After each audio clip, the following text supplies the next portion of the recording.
நேர்களே, இப்போ நீங்க ஒரு வீடியோ கேம் விளையாடுறீங்கன்னு வச்சுப்போம். விளையாட்ட முழுமையா முடிக்காம கொஞ்ச நேரம் மூச்சு விடுறதுக்காகவோ இல்ல அடுத்த பெரிய தாக்குதலுக்கு தயாராகவோ தற்காலிகமா ஒரு பாஸ் பட்டன் அழுத்துவீங்க இல்லையா? ஆமா, கண்டிப்பா. நம்ம எல்லாரும் பண்றதுதான் அது. இன்றைய நவீன போர்களும் உலக அரசியலும் அப்படிதான் இருக்கு. அமைதி அப்படிங்கிறது இனி நிரந்தரம் இல்ல. இந்த ஆழமான அலசல்ல நாம பேச போறது மே 10, 2026 அன்னைக்கு வெளியாகியிருக்க லொமோண்ட் நாளிதழோட உலகளாவிய புவிசார் அரசியல் மற்றும் பொருளாதார போக்குகள் குறித்த ஒரு மிக முக்கியமான கட்டுரையை வச்சுதான். கரெக்ட். அதாவது செய்திகள்ங்கிற பேர்ல தினமும் நம்ம மேல கொட்டப்படுற தகவல்களுக்கு பின்னால் இருக்கிற உண்மையான விஷயங்களை நேயர்களுக்கு தெளிவா புரிய வைக்கிறது தான் இந்த உரையாடலோட முக்கிய நோக்கம். நிச்சயமா. ஏன்னா நம்ம ஒரு செய்தியை படிக்கும்போது அது ஏதோ ஒரு நாட்டுல நடக்கிற தனித்தனி நிகழ்வுன்னு மேலோட்டமா கடந்துடுறோம்.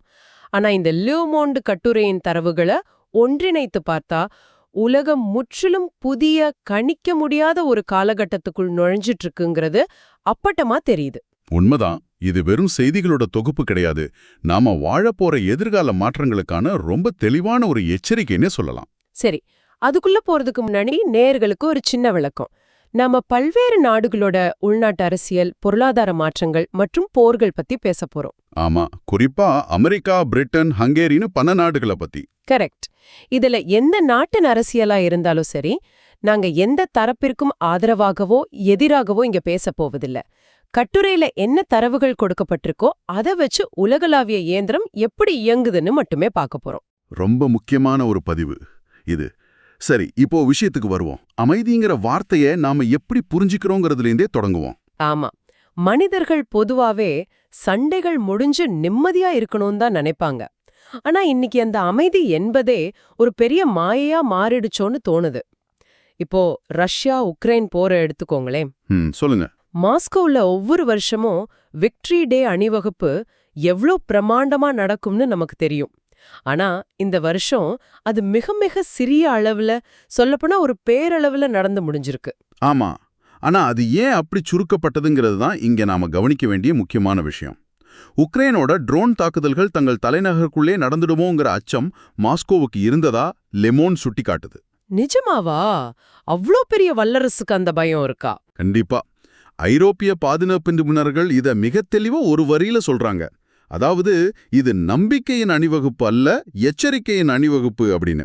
ஒரு மாபெரும் வல்லரசு நாடு தனது சொந்த மண்ணுல, அதுவும் தனது வெற்றியை கொண்டாடும் ஒரு திருநாள்ல இவ்வளவு பயத்தோட இருக்குதுன்னா போர்க்களத்தின் உண்மையான நிலை என்னங்கிறத நம்ம புரிஞ்சுக்கலாம். ஒரு நிமிஷம் பாருங்க. இதே நேரத்துல இன்னொரு செய்தியும் வருது. அமெரிக்காவோட தலையீட்டால 3 நாள் போர் நிறுத்தம் கொண்டு வரப்பட்டிருக்கு. இருதரப்பிலையும் கைதிகள் பரிமாற்றம் நடந்திருக்குலாம் சொல்றாங்களே. ஆமா, சொல்றாங்க. இத நாம ஒரு பாசிட்டிவான விஷயமா, நிஜமான அமைதிக்கான தொடக்கமா பார்க்க கூடாதா? ஏன் இத வெறும் மாயங்கிறீங்க? பார்ப்பதற்கு அது அமைதிக்கான நகர்வு போல தெரியலாம். ஆனா களத்தின் யதார்த்தம் அதுவல்ல. போர் நிறுத்தங்கிறது இருதரப்பும் மனம் திருந்தி ஆயுதங்களை கீழே போடுறது கிடையாது. ஓ, அப்போ வேற என்ன? நவீன கால போர்கள்ல இது ஒரு தந்திரோபாயம். அதாவது ஆயுதங்கள் தீர்ந்த போன நிலையில அதை மீண்டும் நிரப்பிக்கவும், காயமடைந்த வீரர்களை மீட்டெடுக்கவும், அடுத்த பெரிய தாக்குதலுக்கான திட்டத்தை தீட்டவும் பயன்படுத்தப்படுற ஒரு சின்ன இடைவெளி மட்டுமே இந்த 3 நாள் போர் நிறுத்தம். அட பாவமே. ஆமா, எதிரியை ஏமாற்றவோ அல்லது சர்வதேச அழுத்தத்தை குறைக்கவோ செய்யப்படுற நாடகம் இது. களத்துல இரு தரப்பிற்கும் இடையே 1% நம்பிக்கை கூட இல்லங்கிறதே நிதர்சனம். ஓஹோ, அப்படியென்றால் நான் முதல்ல சொன்ன அந்த வீடியோ கேம் பாஸ் பட்டன் உதாரணம் இதுக்கு சரியா பொருந்தது இல்லையா? விளையாட்டு அவங்க நிறுத்தல, கொஞ்சம் ஆஸ்வாசப்படுத்திக்கிறாங்க. எக்ஸாக்ட்லி, சரியா பிடிச்சிட்டீங்க. லெபனான் நிலவரத்தை பார்த்தாலும் அதுதான் புரியுது. இஸ்ரேலுக்கும் ஹிஸ்புல்லாவுக்கும் இடையே ஒரு போர் நிறுத்தம் இருக்கிறதா சொல்லப்படுது. ஆனா நபத்தியேங்கிற பகுதியில ஆளில்லா விமானம் மூலமா தாக்குதல்கள் நடந்துகிட்டே இருக்கே. கரெக்ட். காகிதத்துல மட்டுமே போர் நிறுத்தம் இருக்கு. ஹிஸ்புல்லா அமைப்பு வடக்கு இஸ்ரேல் மேல தொடர்ந்து ட்ரோன்களை ஏவுது, பதிலுக்கு இஸ்ரேலும் தாக்குது. அப்போ அந்த அமைதி ஒப்பந்தத்துக்கு என்னதான் அர்த்தம்? ஒரு மத்திய கிழக்கு ஆய்வாளர் கூறுவது போல, நவீன போர் நிறுத்தங்கள் என்பவை உண்மையான அமைதிக்கான ஒப்பந்தங்கள் அல்ல. அவை அடுத்தடுத்த மரண அடிகளுக்கு இடையில் விடப்படும் ஒரு சிறிய மூச்சுவிடும் நேரம் மட்டுமே. ரொம்ப ஆழமான ஆனா பயமுறுத்துற ஒரு வரி இது. கண்டிப்பா. இது மத்திய கிழக்கில் நடக்கிற பிரச்சனை மட்டும் இல்ல. ஆப்பிரிக்காவோட சஹேல் பகுதியை பாருங்க. மாலில அல்-கைதாவோடு தொடர்புடைய ஆயுத குழுக்கள் நடத்தின திடீர் தாக்குதல்கள்ல கடந்த சில நாட்கள்ல மட்டும் 70க்கும் மேற்பட்டோர் கொல்லப்பட்டிருக்காங்க. 70 பேருக்கு மேலையா? ஆனா அரசாங்கமும் இல்ல, சட்டமும் இல்லங்கிற நிலையில அந்த பகுதி இன்னைக்கு உலகின் மிக ஆபத்தான மோதல் களமா மாறிடுச்சு. நேயர்களே, இப்போ உங்களுக்கு ஒரு சந்தேகம் வரலாம். மாலில நடக்கிற கலவரமோ, லெபனான்ல வெடிக்கிற குண்டோ, உக்ரைன்ல பறக்கிற ட்ரோனோ நமது அன்றாட வாழ்க்கையை என்ன செஞ்சுட போகுதுன்னு நீங்க நினைக்கலாம். எனக்கும் அதே கேள்விதான். அந்த கேள்வி நியாயமானதுதான்.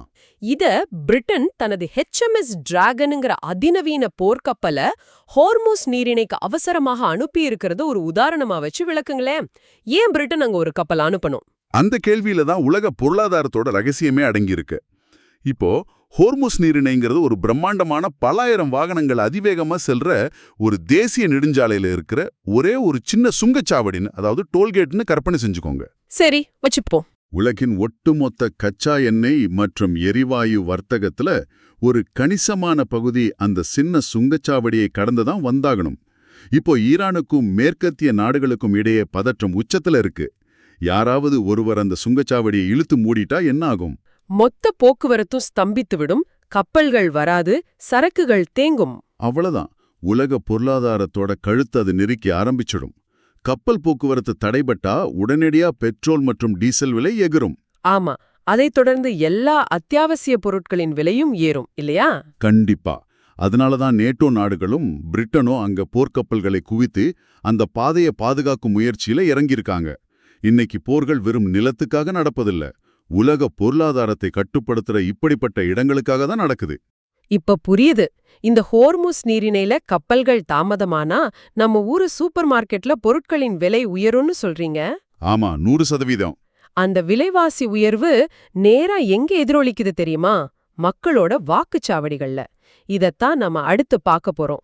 உலகளாவிய பாதுகாப்பின்மை எப்படி உள்நாட்டு அரசியல்ல மிகப்பெரிய பூகம்பங்களை ஏற்படுத்துதுங்கிறது ஆச்சரியமா இருக்கு.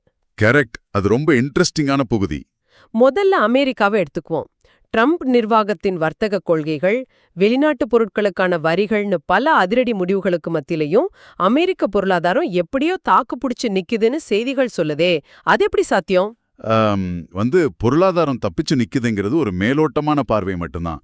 ஆனா உள்ளே சென்று பார்த்தா வர்த்தக நிறுவனங்கள் பெரிய அளவுல திணறிட்டு இருக்காங்க. எப்படின்னு கொஞ்சம் விளக்கமா சொல்ல முடியுமா? எப்போ எந்த நாட்டின் மீது வரி விதிக்கப்படும், எப்போ சரக்கு கப்பல் தாமதமாகும்னு யாருக்கும் தெரியாது. உலகளாவிய விநியோக சங்கிலிகள் ரொம்பவே பலவீனமாகிடுச்சு. அதாவது சப்ளை செயின் சொல்றீங்களா? ஆமா. இதை எப்படி புரிஞ்சுக்கிறதுனா, நீங்க ஒரு காரை ஓட்டிட்டு போறீங்க. வண்டி முன்னோக்கி செல்லுதுங்கிறது உண்மைதான். ஆனா முன்னாடி என்ன இருக்குன்னு சற்றும் தெரியாத அளவுக்கு அடர்ந்த பனிமூட்டம். ஓ, அந்த பனிமூட்டத்துக்குள்ளதான் அமெரிக்க வர்த்தகர்கள் இன்னைக்கு வண்டியை ஓட்டிக்கிட்டு இருக்காங்களா? கரெக்ட். அடுத்த 5 வருஷத்துக்கு என்ன செய்யறதுன்னு நீண்டகால முதலீடுகளோ திட்டங்களோ வகுக்க முடியாம ஒரு விதமான பொருளாதார நிச்சயமற்ற தன்மை அங்க நிலவுது. இந்த நிச்சயமற்ற தன்மைதான் மக்களை புதிய அரசியல் மாற்றங்களை நோக்கி தள்ளுதா? ஏன்னா பிரிட்டன்ல நடக்கிற அரசியல் மாற்றங்கள் நம்ப முடியாத அளவுக்கு வியப்பா இருக்கு. ஆமா, பிரிட்டன் நிலைமை ரொம்பவே மாறிடுச்சு. இங்க ஆட்சியில இருக்கிறவங்கள தானே வேற யார சொல்லுவாங்க?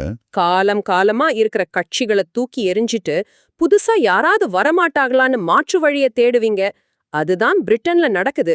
அங்க பாரம்பரியமா இருக்கிற 2 கட்சி ஆட்சி முறை தற்போது உடைஞ்சிடுச்சுன்னு சொல்றாங்க. உண்மைதான். வேல்ஸ் போன்ற பகுதிகள்ல எப்போதும் ஆதிக்கம் செலுத்துற தொழிற்கட்சி 4வது இடத்துக்கு தள்ளப்பட்டிருக்கு.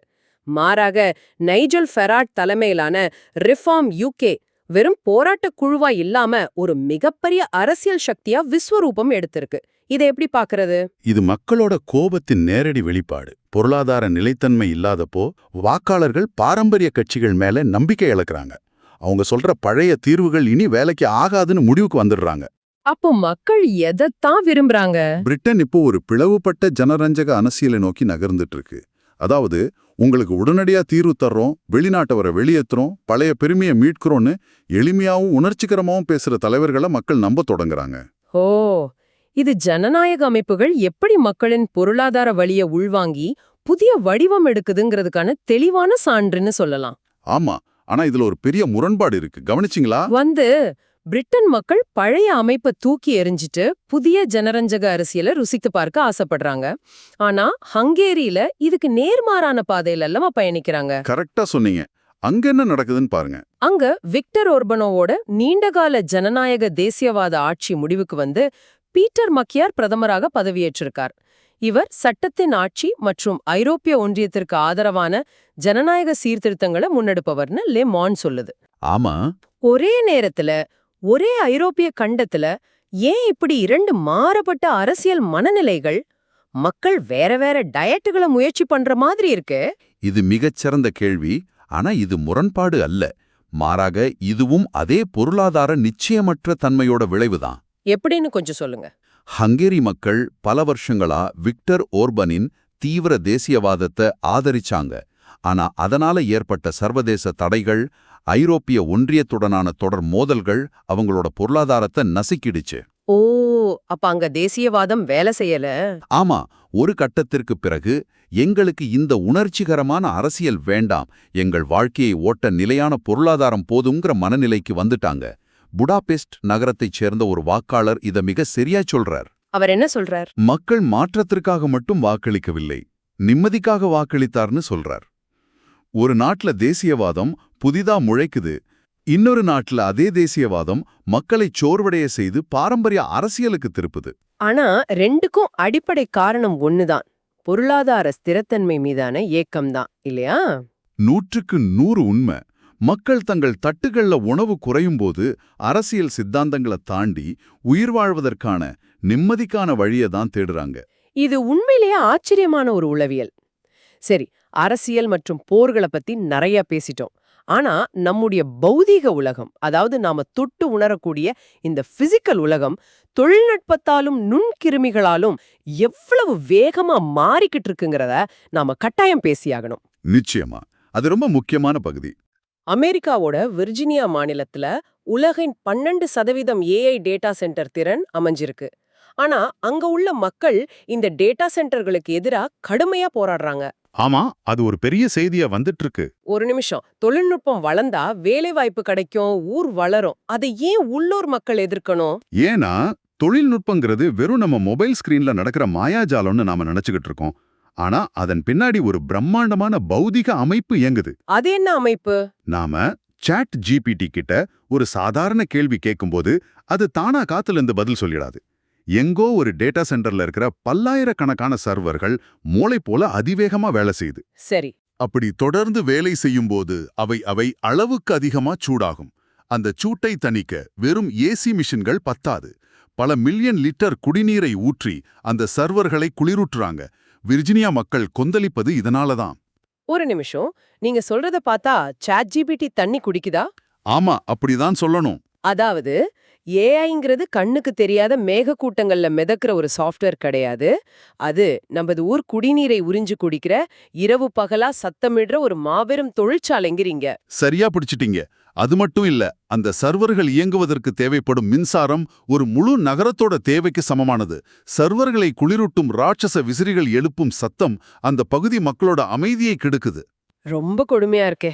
விர்ஜீனியாவை சேர்ந்த ஒரு குடியிருப்பாளர் வேதனையோடு சொல்றாரு, அவர்கள் இதை ஏஐயின் எதிர்காலம் என்கிறார்கள், நாங்களோ இதை ஒரு தொழில்துறை படையெடுப்பு என்கிறோம்னு. அப்போ வளர்ச்சியா ஏற்படும் சோர்வு, அதாவது ப்ராக்ரஸ் ஃபெட்டிக்ங்கிறது இதுதானா?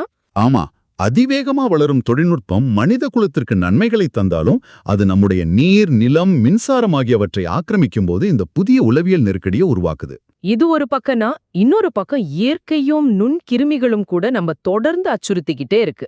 நாம எல்லாரும் கொரோனாங்கிற பெருந்தொற்றிலிருந்து மீண்டு வந்துட்டோம், இனி எல்லாம் நார்மல் தான் அப்படின்னு நிம்மதி பெருமூச்சு விட்டோம். ஆனா இயற்கை அப்படி விடலையே. ஆமா, அந்த நிம்மதியை கொலைக்கும் விதமா MV ஹோண்டியஸ்ங்கிற சொகுசு கப்பல்ல நடந்த சம்பவம் நம்ம உலுக்கி இருக்கு. இது குறித்து லெ மாண்ட் என்ன சொல்லுது? டெனரிஃப் தீவு அருகே கடல்ல போயிட்டு இருந்த அந்த சொகுசு கப்பல்ல திடீர்னு ஹேண்டா வைரஸ் பரவி இருக்கு. நிலைமை கைமீறி போனதால அங்க அவசர நிலை பிரகடனம் செய்யப்பட்டிருக்கு. கடலுக்கு நடுவுல அவசர நிலையா? எப்படி மீட்டாங்க அவங்கள? சாதாரண மீட்பு கப்பல்களை கூட பயன்படுத்த முடியாம 80 பயணிகள் பிரத்யேகமான ஜோடியாக் படகுகள் மூலமா நடுக்கடல்ல அவசரமா மீட்கப்பட்டிருக்காங்க. அவங்க எல்லாரும் தனித்தனி சிறப்பு விமானங்கள்ல தங்கள் நாடுகளுக்கு திருப்பி அனுப்பப்படுறாங்க. உலக சுகாதார அமைப்பு இதுல தலையிட்டு இருக்கா? ஆமா, இதை உலக சுகாதார அமைப்பின் இயக்குனரே நேரடியாக கண்காணிக்கிறார்னா இது எவ்வளவு பெரிய சுகாதார அபாயம்னு புரிஞ்சுக்கோங்க. நேர்களே கொஞ்சம் கற்பனை செஞ்சு பாருங்க. லீவை கழிக்க ஒரு சொகுசு கப்பல்ல மகிழ்ச்சியா போறீங்க. நடுக்கடல்ல திடீர்னு ஒரு வைரஸ் பரவுது. உங்கள சுற்றி பாதுகாப்பு கவசங்கள் அணிந்த மீட்பு குழுவினர் வராங்க. இது ஹாலிவுட் படக்காட்சி இல்ல, 2026ல நடக்கிற நிஜம். அந்த பெருந்தொற்று கால அச்சம் இன்னும் நம்ம விட்டு போகலைங்கிறத தான் இது காட்டுது. இந்த 2 நிகழ்வுகளையும் இணைத்து பாருங்க. சொல்லுங்க. ஒரு பக்கம் ஏஐ டேட்டா சென்டர்கள் நமது நிலத்தையும் நீரையும் உறிஞ்சுது. இன்னொரு பக்கம் கண்ணுக்கு தெரியாத நுண்கிருமிகள் நமது சுதந்திரத்தை பறிக்குது. இவை இரண்டுமே உலகளாவிய சக்திகள். ஆமா, ரெண்டுமே நம்ம கண்ட்ரோல்ல இல்ல. கரெக்ட். ஆனா அவை இரண்டும் ஒரு சாதாரண மனிதனோட உள்ளூர் வாழ்க்கைய, அவனது நிம்மதிய, அவனது காற்ற, அவனது தண்ணீரை எப்படி நேரடியாக ஆக்கிரமிக்குதுங்கிறதுக்கான மிகச்சிறந்த உதாரணங்கள் இவை. நாம தொழில்நுட்பத்திலையும் மருத்துவத்திலையும் எவ்வளவு முன்னேறினாலும் நமது பௌதீக உலகம் இன்னும் பலவீனமாகவே இருக்கு. மிகவும் ஆழமான ஒரு புள்ளிய தொட்டிங்க. நாம இந்த உரையாடலோட இறுதி பகுதிக்கு வந்துட்டோம். இன்னைக்கு நாம விவாதித்த விஷயங்களை ஒரு முறை திரும்பி பார்த்தா உலகம் எவ்வளவு சிக்கலான ஒரு வலையமைப்பா இருக்குங்கிறது புரியுது. ஆமா, எல்லாமே ஒன்னோட ஒண்ணு இணைஞ்சிருக்கு. போர் நிறுத்தங்கிற பெயர்ல நடக்கும் மாயையான தந்திரங்கள், ஹோர்முஸ் நீரிணை போன்ற சுங்கச்சாவடிகள்ல நடக்கிற கப்பல் போக்குவரத்து பதற்றங்கள் எப்படி உலக பொருளாதாரத்தை அச்சுறுத்துதுன்னு பார்த்தோம். அதைத் தொடர்ந்து அரசியலையும் பார்த்தோம். ஆமா, அந்த பொருளாதார நிச்சயமற்ற தன்மை எப்படி பிரிட்டன்ல புதிய ஜனரஞ்சக அரசியலையும் ஹங்கேரியில பழைய ஜனநாயக முறைக்கான ஏக்கத்தையும் வாக்குச்சாவடிகள்ல உருவாக்குதுன்னு அலசினோம். இறுதியா தொழில்நுட்பத்தின் வளர்ச்சியால நமது நிஜ உலகுக்கும் இயற்கை வளங்களுக்கும் ஏற்படும் பாதிப்புகளையும், கப்பல்ல பரவுற வைரஸ் ஏற்படுத்தும் புதிய சுகாதார அச்சுறுத்தல்களையும் விரிவாக பேசினோம். நேயர்களே தங்களை சுற்றியுள்ள உலகத்தோட பொருத்தி பார்க்கணும். உலக அரங்கில் எங்க ஒரு சின்ன கல்ல வீசினாலும் அதோட அலைகள் உங்க வீட்டு வாசல் வரை வந்து சேரும். நிச்சயமா. அது உங்க மளிகை சாமான் விலையா இருக்கலாம், உங்க ஊர்ல உள்ள தண்ணீர் பிரச்சனையா இருக்கலாம், அல்லது உங்க குழந்தைகளோட வேலை வாய்ப்பா இருக்கலாம், உங்க பர்ஸ், உங்க இன்டர்நெட் வேகம்னு எல்லாமே இந்த உலகளாவிய வலையமைப்போடு ஒண்ணுக்கொன்னு பின்னி பிணைஞ்சிருக்கு. நாம இதிலிருந்து விலகி நிற்கவே முடியாது. அருமையா சொன்னீங்க. நேயர்களே, இன்னைக்கு நம்ம பேசின இந்த தகவல்களை வச்சு இறுதியா ஒரு விஷயத்த மட்டும் நீங்க சிந்திச்சு பார்க்கணும்னு நான் விரும்புறேன். கண்டிப்பா. மனித குலத்தோட மிகப்பெரிய பிரச்சனைகளை தீர்ப்பதற்காகத்தான் நாம இந்த அதிநவீன ஏஐ தொழில்நுட்பங்களையும் மாபெரும் தரவு மையங்களையும் உருவாக்கிட்டு இருக்கோம். ஆனா அதே வேளையில அந்த தொழில்நுட்பங்களுக்கு தேவையான மின்சாரம் மற்றும் தண்ணீருக்காக நாம இதுவரை சந்திக்காத புதிய சுற்றுச்சூழல் போர்க்களங்களை நாமே உருவாக்கிட்டு இருக்கோமா? இது ஒரு முக்கியமான கேள்வி. நாளைக்கு ஏதோ ஒரு கண்ணுக்கு தெரியாத மென்பொருள் சர்வருக்கும் ஒரு முழு நகரத்தின் மக்களுக்கும் ஒரே நேரத்துல தண்ணீர் தேவைப்படும் போது யாருக்கு முன்னுரிமை கிடைக்கும்? தொழில்நுட்பத்தின் பசிக்கு மனிதனோட அடிப்படை தேவைகள் பலியாகிடுமா? இந்த ஒரு கேள்வியோடு இன்றைய உரையாடலை நிறைவு செய்றோம். தொடர்ந்து சிந்தியுங்கள். இந்த ஆழமான அலசல்ல எங்களோடு இணைந்ததற்கு நன்றி. மீண்டும் அடுத்த முறை சந்திப்போம்.